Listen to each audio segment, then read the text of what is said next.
Hello అండి. అందరికీ నమస్తే. మీకు ఈ వీడియో నచ్చినట్లయితే లైక్ చేయండి, షేర్ చేయండి. అలాగే ఛానల్‌ని సబ్స్క్రైబ్ చేసుకోండి. ఈ పరిస్థితి వాడికి తెలీదు కదమ్మా! నువ్వు మాట్లాడకుండా వెళ్ళిపోయావు అని చెప్పి వాడు నిన్ను అపార్థం చేసుకొని దూరం చేసుకుంటే అప్పుడేంటమ్మా నీ పరిస్థితి అని చెప్పేసి అలా కృష్ణప్రసాద్ అడుగుతూ ఉంటే ఇక భూమి అయితే అదే కదా మామయ్య నా దురదృష్టము. కన్నవారిని వదులుకొని కట్టుకోవాలి అనుకున్న వాడితో 7 అడుగులు వేయలేకపోతున్నాను. మనసు పడినవాడు దూరం అయ్యాక కన్నవారితో ఆనందంగా బతకలేకపోతున్నాను. నా ఈ పరిస్థితి ఏ ఆడపిల్లకు రాకూడదు మామయ్య అని చెప్పి భూమి కృష్ణప్రసాద్తో తన బాధను చెప్పుకొని ఇక బాధపడుతూ ఉంటుంది. తర్వాత ఏమో ఇక నక్షత్ర అయితే ఒక రెస్టారెంట్లో తన ఫ్రెండ్ని కలిసి నేను మా బావకి ప్రపోజ్ చేశానే అని చెప్పగానే ఇక తన ఫ్రెండ్ అయితే ఏమోనే బాబు నువ్వు నాకు ఎప్పటికీ అర్థం కావు. నువ్వేమో మీ గగన్ బావకి లవ్ ప్రపోజల్ పెట్టావు, అతనేమో నీ లవ్ని రిజెక్ట్ చేశాడు.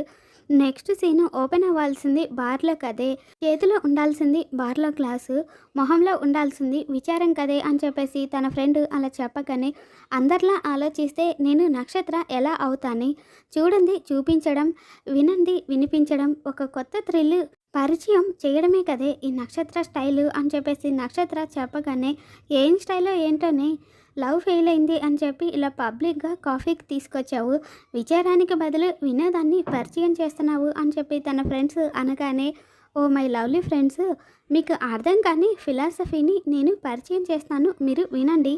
ఎప్పుడు కొట్టుకొని తిట్టుకొని ఇద్దరు శత్రువులు ఫ్రెండ్స్ అయ్యారు అంటే వాళ్ళు లైఫ్ లాంగ్ బెస్ట్ ఫ్రెండ్స్ లాగానే ఉంటారు కదా. మన ఫ్యామిలీస్లో కూడా ఇలాంటి వాళ్ళు ఉంటారు అని ఎక్కడో ఒక చోట వినే ఉంటాం కదా అని చెప్పి నక్షత్ర అలా చెప్పగానే అవునే మా బాబాయ్ కథ కూడా ఇదే.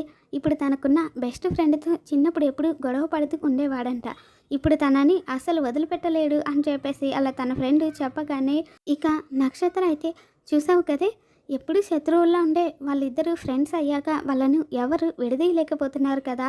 ఇదే నెగిటివ్గా ఉండేవాళ్ళు ఇద్దరు వాళ్ళ ఒపీనియన్స్ మారి పాజిటివ్గా ఉంటే కన్నా వాళ్ళను ఎవరు విడదీయలేరు, అదే వాళ్ళ బలం అని చెప్పేసి నక్షత్ర అలా చెప్పగానే అంటే రిజెక్షన్తో మొదలైన నీ ప్రేమ కదా కాసేపు యాక్సెప్టింగ్ అవుతుంది అని అనుకున్నాము, కానీ ప్రతి ప్రేమకి ఎండింగ్ పెళ్ళే కదా.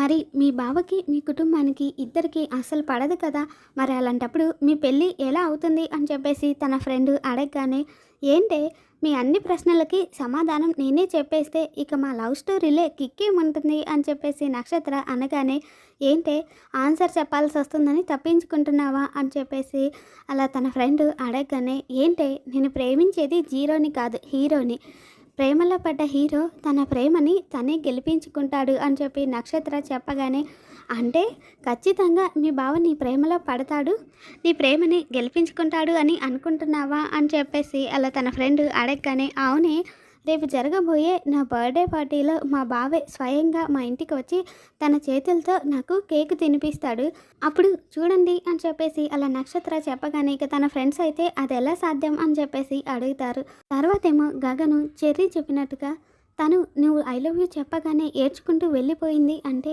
తన మనసులో నీ మీద ఏదో ఉంది, అది తెలుసుకో అన్నయ్య అని చెప్పి చెర్రీ అన్న మాటల్ని గుర్తు చేసుకుని ఆలోచిస్తూ ఉంటాడు.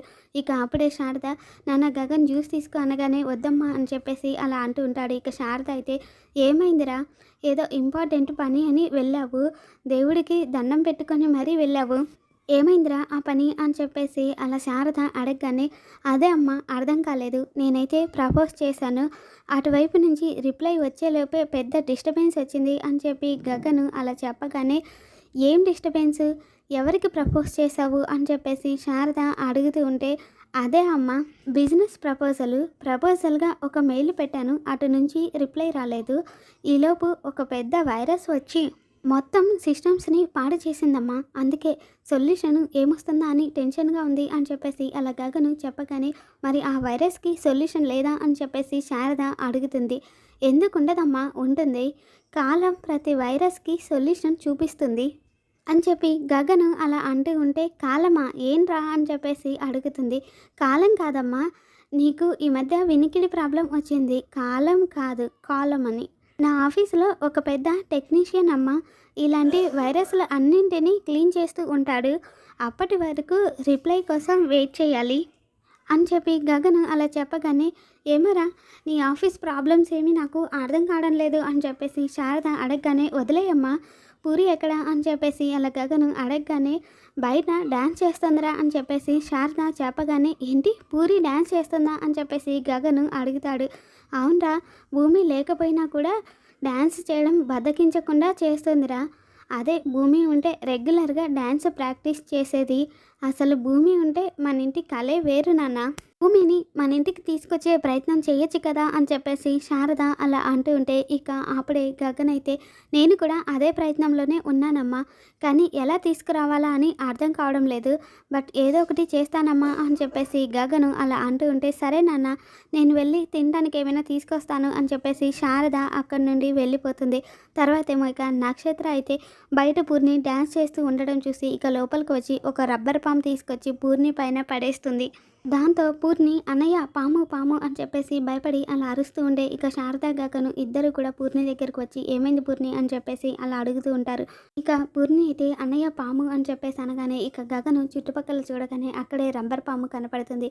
పూర్ణి ఇది రబ్బర్ పాము అని చెప్పేసి అలా గగన్ చెప్పగానే, ఏమో అన్నయ్య నాకేం తెలుసు, సడన్గా చూసేసరికి పాము అనుకున్నాను అని చెప్పేసి అలా పూర్ణి అంటూ ఉంటే, దానికి చిన్నప్పటి నుండి పాములంటే భయమని నీకు తెలుసు కదరా, అది రబ్బర్ పామ మామూలు పామ అని దానికి ఎలా తెలుస్తుంది అని చెప్పేసి శారద అంటుంది. ఇక దాంతో గగన్ అయితే, అసలు ఈ రబ్బర్ పాము ఇక్కడికి ఎలా వచ్చింది అని చెప్పేసి చుట్టూ చూస్తూ ఉంటాడు. ఇంకా శారద అయితే, సరే అమ్మ లోపలికి పద, నీకు దిష్టి తీసి దేవుడి బొట్టు పెడతాను అని చెప్పేసి వాళ్ళంతా అలా లోపలికి వస్తూ ఉంటారు. ఇంకొక వైపు గగన్ వాళ్ళు బయటకు వెళ్ళగానే లోపలికి వచ్చిన నక్షత్ర అయితే గగన్ ఫోన్లో నుంచి తనకు కావాల్సిన మెసేజ్ చేసేసుకుంటుంది. ఇప్పుడు నా ప్లాన్ సక్సెస్, ఇప్పుడు మొదలవుతుంది బావా మా నాట అని చెప్పేసి ఇక నక్షత్ర అయితే గగన్ వాళ్ళు రావడం చూసి బయటికి వచ్చేస్తుంది. తర్వాత ఏమో అపూర్వ ఇంకా గోరింటాక్ సుజాత ఇద్దరు కూడా వైకుంఠపాలి ఆడుతూ ఉంటారు. ఇక అప్పుడే గోరింటాక్ సుజాత అయితే, మంచి జోరు మీద ఉన్నావు అమ్మాయి, నీకు పాలి పైకి ఎక్కడమే కానీ కిందికి రావడం లేదు అని చెప్పేసి అలా సుజాత అంటూ ఉంటే, పిన్ని అని చెప్పేసి అపూర్వ అంటూ ఉంటుంది.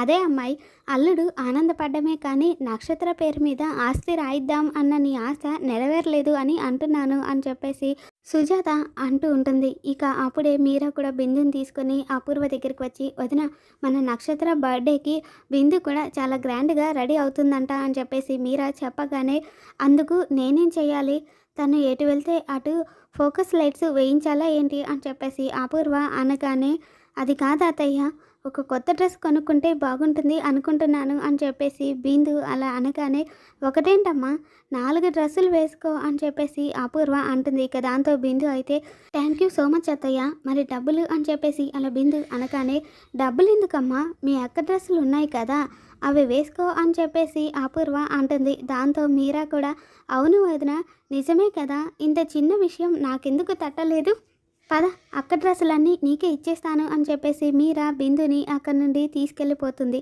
తర్వాతేమో సుజాత, ఏంటని నీ చేతిలో మనుషులున్నంత ఈజీగా ఆస్తి పేపర్లు ఉంటే ఎంత బాగుండేదో, అన్నింటికీ ఆ భూమి కొరకరాని కొయ్యలాగా తయారయ్యింది, అన్ని విషయాల్లో నీకు పోటీ వస్తుంది అని చెప్పేసి గోరింటాక్ సుజాత అనగానే, అది నాకు పోటీ ఏంటి పిన్ని, నేను మహావృక్షాన్ని, అది గడ్డి పరక అని చెప్పేసి అపూర్వ అంటుంది.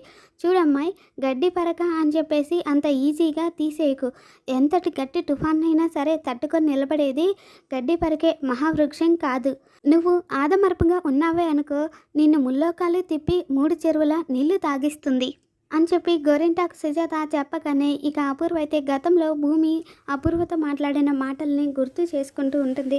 తర్వాతేమో అపూర్వ భూమి గురించి ఆలోచిస్తూ అలా వైకుంఠపాలి ఆడుతుంటే ఇక అది చూసి గోరింటాక్ సుజాత అయితే, అమ్మాయి నిన్ను పాము మింగేసింది అమ్మాయి అని చెప్పేసి అలా కిందకు పెట్టేసి, చూసావా అమ్మాయి, నువ్వు ఆ భూమిని తలుచుకుంటేనే కిందకి పడిపోయావు, పెట్టుకుంటే ఇంకేమైపోతావో అని చెప్పి గోరింటాకు సుజాత అనగానే ఇక అపూర్వ అయితే, ముల్లోకల్ని ఏలే వాళ్ళే రాక్షసులను వధించడానికి అవతారాలు మార్చుకుంటూ వచ్చారు పిన్ని, అలాంటిది నాకు ఒక అవకాశం రాదా, అప్పుడు నా నిజ స్వరూపం ఏంటో నేను చూపించకపోతానా అని చెప్పేసి ఇక వైకుంఠపాలి ఆడుతూ ఉంటుంది.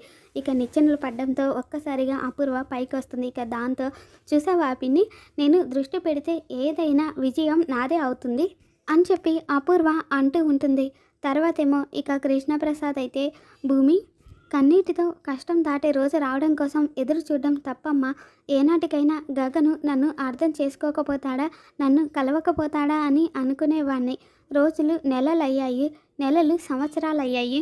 కాలంతో పాటు మా మధ్య కూడా చాలా దూరం పెరిగిపోయిందమ్మా. మా పరిస్థితి నీకు రాకూడదమ్మా.